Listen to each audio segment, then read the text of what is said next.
Shalom, and welcome to CrossTalk. My name is Randy Weiss, and you need to know that this is the program your mother warned you about, and the etiquette police will censure.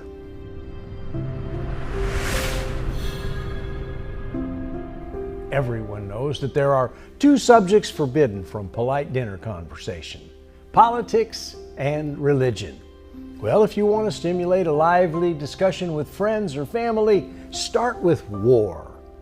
I mean, it might start a war, but I'm going to talk about bad religion, bad wars, and a good God. Now, bad wars often come from bad religion. They also come from bad politics. On that topic, allow me to confess that I do hate communism and I do love Jesus. But in the 1960s, I was uncertain about both. And I was more familiar with the writings of Chairman Mao than the words of Jesus. The truth is that beyond the politics and rhetoric of that troubled era, I just didn't want to take a government-paid vacation to Vietnam. Let's face it, some of us were afraid to die. And besides, the food was bad and the haircuts were terrible. The establishment promoted the view that we were better dead than red. The government reminded us that we lived under the shadow of the red Soviet hammer and sickle. The communist bloc nations had grown across Eastern Europe and much of Asia. Russia was empowering Cuba, close enough to our shores to send cold waves across Miami Beach. And we all knew that a population explosion blanketed Red China.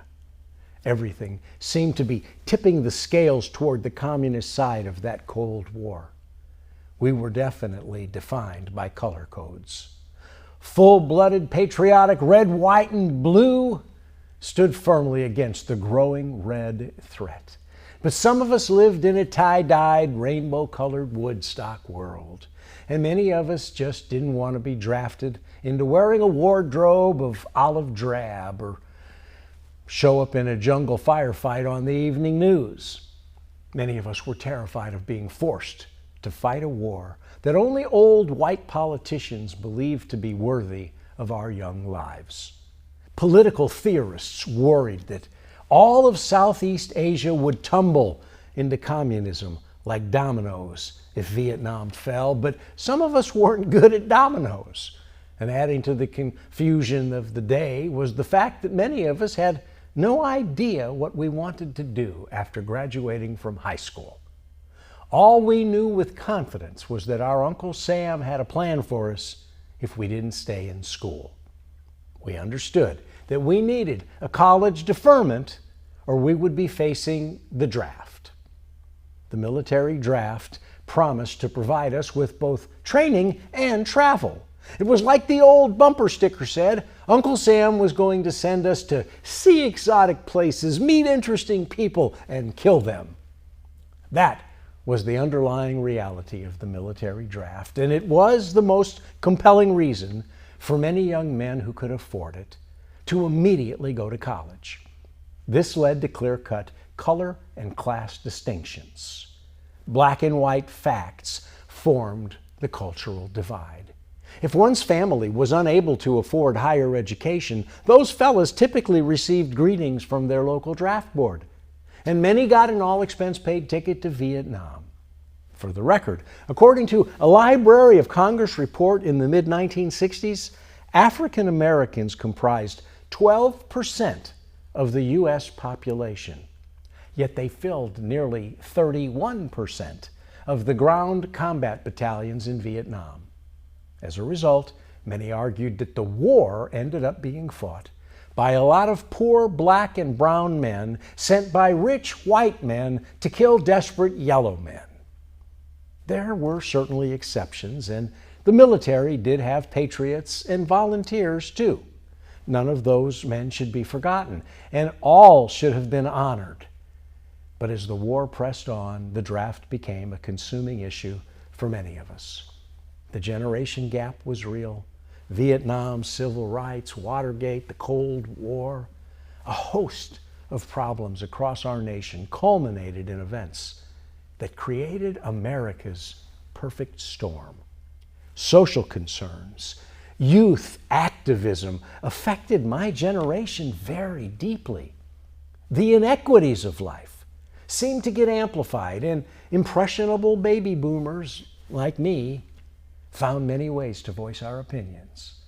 In the closing episode of this series, I want to present a novel observation of one long-lasting result of this perfect storm. In fact, I think I may have identified one more casualty of the war in Vietnam, one that has seriously impacted American life. But first, in this episode, I have prepared a very special musical presentation from that era. No joke now. I first recorded the music you will hear in 1972. It was done shortly before I became a Jewish believer in a Jewish Messiah. When I wrote and recorded the song you're going to hear, I was making a strong, though satirical, social commentary about the difficult problems that were still being faced by many African Americans at that time. The civil rights movement had made progress, but there was still much needed change. Today, so many decades later, reverse discrimination and governmental DEI programs might be as big a problem as latent racism was then. I want to momentarily reflect on an old-fashioned racism that existed in America. I do understand that in some ways segregation continues to plague black and white relationships, in manners that just shouldn't exist. And that was why in more recent years I decided to record a new introduction to my very old song. For the record, the music you will hear is straight out of a 1972 Sunset Strip recording studio in Hollywood, California. I hope we can still be friends when this is over. Please stay tuned, and after the song, we'll talk. You know, a lot of things have changed since the 60s. Hairstyles, clothes, music, even our language has changed. But one thing hasn't changed enough. Anyone who remembers the 60s knows that integration wasn't a computer term back then. You know, it was church leaders who led the civil rights movement. What happened? How come the most segregated place in America seems to be the church? Why does religion divide so many people? You know, I could be wrong, but it seems to me that the success of the civil rights movement ended at the door of many churches. America seems to have two flavors of Christianity, vanilla and chocolate. Today we ride the same buses, eat at the same lunch counters, use the same drinking fountains, and Martin Luther King has a street named after him in every major city. But I still see an awful lot of unspoken color lines on Sunday morning. Now, I'm from Gary, Indiana. In 1965, I lived on 7th Avenue. This was the white side of the railroad tracks. The other side of the tracks was more than a cliche because it was downhill for a lot of folks who were the wrong color to make it uphill beyond 8th Avenue. But my life changed in 1965 on the other side of the tracks at the corner of 16th and Broadway in Jack's Pawn Shop. Yes, sir, I can still see the sign. Need Jack? See Jack. Well, I wasn't selling that day, I was buying. I marched in with a few $100s and left with a drum set, an electric guitar, and the biggest amplifier my dad could help me carry out of that store. It was a turning point in my young life because that day in 1965, I joined a rock and roll band. In a couple of years, everything changed around Gary.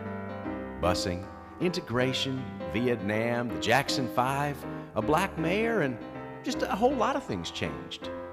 After my high school buddies quit the band, I went out as a single.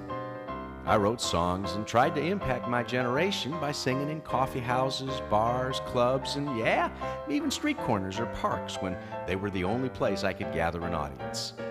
I sung about sex, drugs, and revolution until my world began to change and I found religion. Or rather, religion found me. But a few months earlier, I read a great book by a fellow named Langston Hughes. He gave a name and a face to hopelessness. His character was called Just Be Simple. Now, most white folks never met this simple black man of the ghetto, so I changed his name to Just Be Not White in 1972, and I cut a record to introduce him to my friends. some things never change. My name is Jess B. Not White, but my friends, they call me Simple. I'm an educated, renovated, just call me Black. Since I've come from Africa, I've been lynched, freed, slaved, and evicted. Now I'm gonna ask you one small favor. Don't call me Jack. If you care to know about my life, look at my feet. They broken windows in Harlem riots, turned around and walked them Harlem streets. They told the tales to cotton bales and lines from soup to draft. Still my ears have had to hear, Sonny, move on back.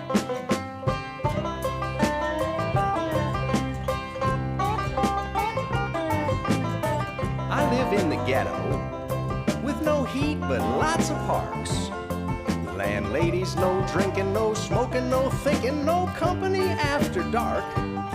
I've been working like a Negro all the way. Long breaks, long hours, full-time, half pay. I laughs to keep from crying, and I cries to keep from dying. Since I lost my shiny process, ain't nothing seemed quite right.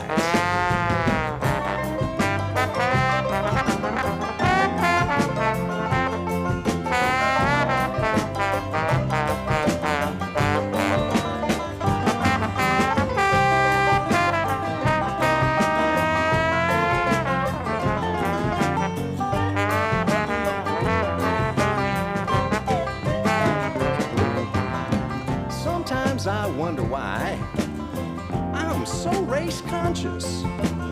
Sometimes I wonder why I'm so frightful black. When the Lord said shine a light, and them white folks, they shined it on. I was Jim Crowed on the buses, the Lord missed me in the back. I ain't gonna leave this place alive. If the cold don't get me, I'll die from the jive. When my time has come to leave, Lord, let me out loud. I live like a beggar, but I'll go down proud.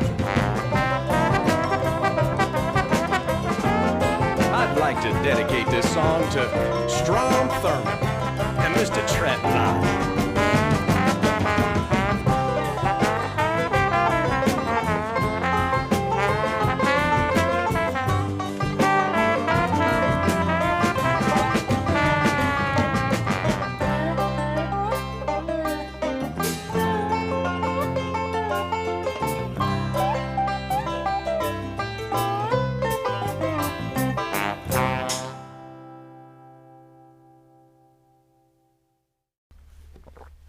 Okay, welcome back to CrossTalk. My name is Randy Weiss. I hope you stayed with me because you're interested in this stuff, because I do have a lot more to tell you, and none of it is easy peasy. I want to propose one long-lasting detrimental side effect to the Vietnam anti-war movement and the battle lines that were drawn across America during the era of the Civil Rights Movement. I think the chaos of the age corrupted the gene pool of America's academic DNA. Follow me on this one. You see, in the late 1960s and early 1970s, worlds seemed to collide, and many believed our society began to crumble. Black pain was hurled into the white comfort zone as the justifiable demands for equity and an end to racism was demanded. Powerless youth crashed into a political system controlled by old politicians who drafted young dissidents to die in a war many believed unworthy or unable to be won. Political theorists feared the red tide of communism would engulf the free world like tumbling dominoes after the fall of South Vietnam. It really was a collision course that could not be averted. The perfect storm I described was the culmination of a generation gap, fueled by the winds of an unpopular war. As many have said, and I heartily echoed, the war in Vietnam was often fought by poor black and brown men, sent by rich white men to kill desperate yellow men. The battle cries were amplified by much needed societal, legal, and the political quest for genuine civil rights. The rampantly expanding drug culture, political evils such as Watergate, a sexual revolution, the Cold War, and a host of social concerns affected my generation very deeply. Anger and violence erupted everywhere. The inequalities of life seemed to explode into violent disagreements. Now, people today assume that the nation has never been more divided. Half the country hates one party, and the other half hates the other party. The only equality seems to lie in our division. We're equally divided through social media and by the fake news that has caused many to believe that the other side only hates. Love is gone. Nobody really votes for anybody. They seem to only vote against somebody else. And whichever party gets into power, well, the other guys believe that's the one that will destroy America. But believe it or not, it's possible that the late 1960s and early 1970s were even more divisive. It could have been a more chaotic time then than it is now. And let me tell you something. Things have been worse. Let's stop to remember that a century before my generation was tearing up the nation, America had an actual civil war. Our nation has weathered division before, and we came through it. I believe with God's help, we'll weather the current storm too. But we should learn something from our experience. And if this really is the end of the world, perhaps we should all become better prepared spiritually to face it. I think it's time to recognize that the world has been infected by bad religions and bad wars. Now, more than ever, we need to turn to a good God. Look, it's true that impressionable baby boomers like me found many ways to make our opinions known. And in retrospect, after much reflection, I'd like to present a novel observation that I believe will define one long-lasting result of the chaos my generation helped to create. Perhaps that perfect storm, which culminated in race riots, war demonstrations, and massive political chaos, may have genuinely crippled the faith and conscience of many citizens. In fact, I believe one specific casualty from the war in Vietnam may have had the most profound impact on our culture. I am convinced that the American educational system has been permanently damaged. It was the Vietnam protest movement that most heavily impacted the academic world in ways that have never been rectified. You see, one result of the draft was that education became a tertiary goal for too many students.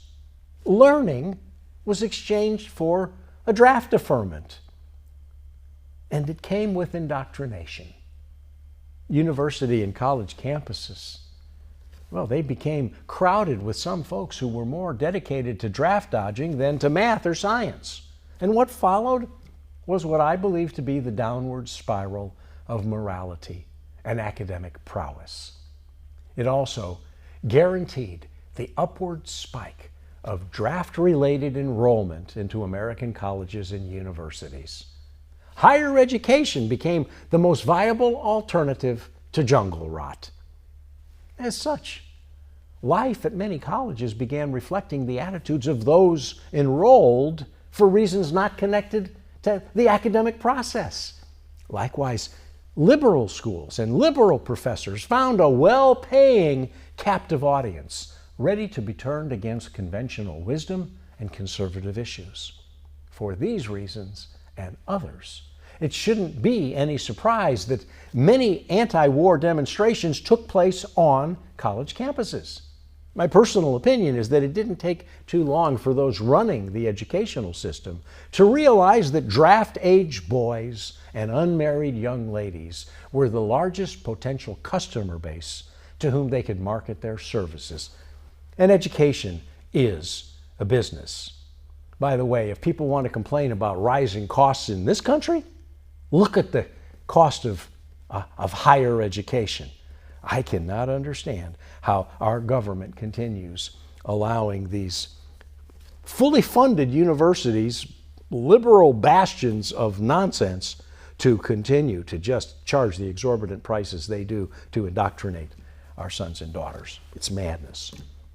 But regardless, every business must cater to its client base. Throughout most of the Vietnam War era, the students were largely against the war, and they were obviously therefore also against the draft.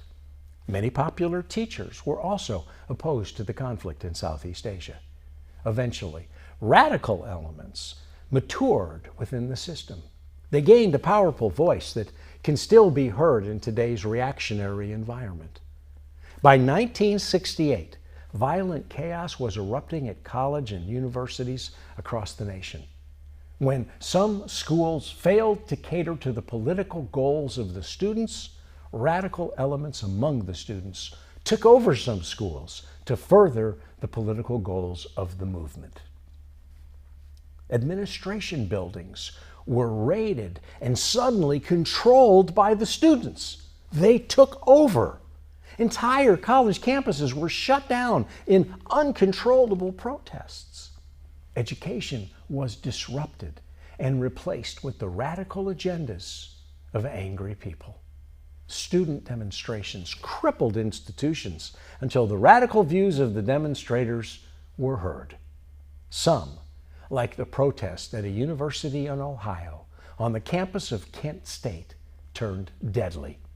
The press thrived on such chaos, while Crosby, Stills, and Nash memorialized the event in their anthem about the protest gone awry in Ohio. Vietnam became the most contentious topic in America. Me, most of my peers, we just wanted to skip boot camp and avoid GI Chow around napalm campfires. Thus, the war certainly impacted college enrollment and academic goals. I now believe that the lasting effects of liberalism and left-wing radicalism birthed during Vietnam continues to plague many campuses to this day. Anyone who saw the response to Israel's war in Gaza realized that the loudest anti-war outcries came from those bastions of uncontrolled freedom in the most liberal colleges and universities. This heritage of earlier decades is not a proud legacy, but it appears to be a lasting one. If you pay attention to the temperature of liberal students, liberal professors, and liberal universities, you will recognize that there has been a meteoric rise in anti-Semitism on America's college campuses, and that is something that demands our attention. From here, it's going to get a bit dicey. I must turn our attention to a different war. There is a war going on for the souls of college students across America. This should have become clear to everyone. In 2024, after Hamas launched its October 7th war against Israel from Gaza, pro-Palestinian, pro-Hamas, anti-Israel college groups launched their own war against Jewish students, Israel, and Judaism. And they did it on college campuses across the nation. Are you aware that 73% of America's Jewish college students have personally experienced or personally witnessed forms of an on-campus anti-Semitism? Here in America, this is appalling. Some of our nation's wealthiest, most prestigious Ivy League campuses, such as Harvard, MIT, Princeton, Stanford, Columbia, many other formerly well-respected schools, have lost much of their respect due to being poisoned by radical, Arab-funded, Muslim-fueled anti-Israel ideology promoted by pro-Palestinian student groups and anti-Semitic professors. Education has been lost on many campuses, and the dissemination of disgusting propaganda is what now remains to complete the indoctrination of a generation. This should be disturbing to all who value an educated populace. And I don't think the academic failure of our nation happened overnight. Perhaps it does go all the way back to when dodging the draft in the 1960s became the college goals of so many young men. Unfortunately, many modern parents haven't yet realized that though they have spent a fortune on tuition, some of their students stopped receiving a legitimate education. Instead, they have maybe accidentally sent their money to fund an academic system that simply manufactures more young, progressive, soon-to-be credentialed liberals. I guess we'll see how that works out. In the meantime, just in case the military draft is reinstated, if you want to avoid going to war or being drafted, in the concluding episode of this series, I will tell you exactly how we did it in the 1960s. And most crucial, I will definitely tell you what God thinks of war. Now, you may be quite surprised, so please come back next time. And until then, shalom, and thank you for joining me here at CrossTalk. By the way, I guess I should ask you what you think about all this stuff. I know it is not the usual fare on this program, the kind of things we normally discuss. I hope you will call or write to me and let me know your thoughts. After our next episode, we'll return to a more biblically flavored menu of content. But like some of you, I am tired of bad religion, bad politics, and bad wars. And I want to continue pointing friends and family to our good God. We do have enemies who hate us, but our good God loves us. Please do write to me. CrossTalk, P.O. Box 2528, Cedar Hill, Texas 75106, USA. You can also reach me through my website, crosstalk.org. I do read all of my mail, and I will gladly pray for any prayer requests you wish to send me. You can also call us toll-free from anywhere in the U.S. at 1-800-688-3422. I hope you will call or write, and when you do, be sure to let me know your prayer request. Till next time, once again, shalom, and remember, Jesus is Lord, and he was such a nice Jewish boy.